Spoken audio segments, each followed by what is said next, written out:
तो middle east पूरी दुनिया में सबसे बड़ा जंग का मैदान बना हुआ है और ऐसे में ईरान ने भारत का साथ देते हुए बड़ा ऐलान किया है।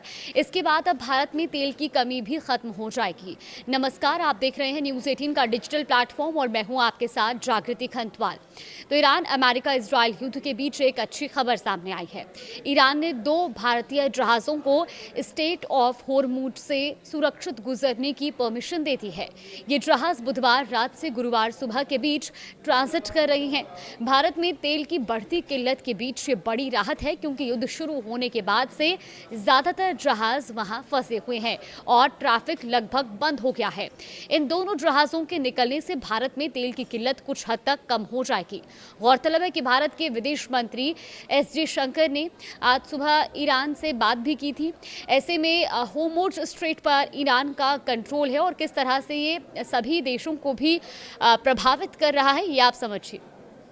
देखिए, मीडिया रिपोर्ट्स के मुताबिक 2 भारतीय जहाज़ जिसमें भारतीय फ्लैग लगा होगा उसे ईरान ने पास होने की इजाज़त दे दी है।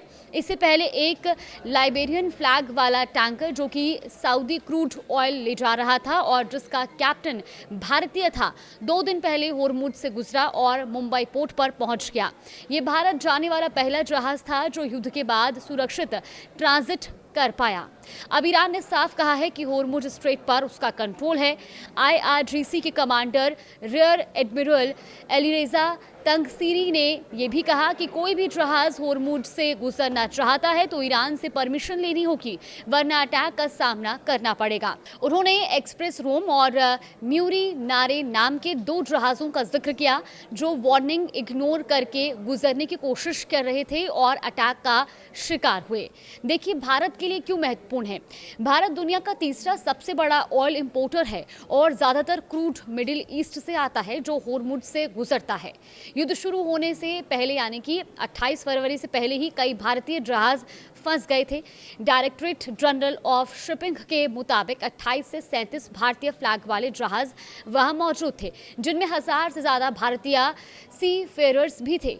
ईरान ने अमेरिका, इजराइल और यूरोप के जहाज़ों पर सख्ती बरती है, लेकिन भारत जैसे गैर पश्चिमी देशों को छूट दी है। अब इसे एक बड़ी डिप्लोमेटिक सफलता के तौर पर भी देखा जा रहा है। External affairs minister S Jaishankar ने मंगलवार को ईरानी फॉरेन मिनिस्टर सैयद अब्बास अराघची से बात की थी।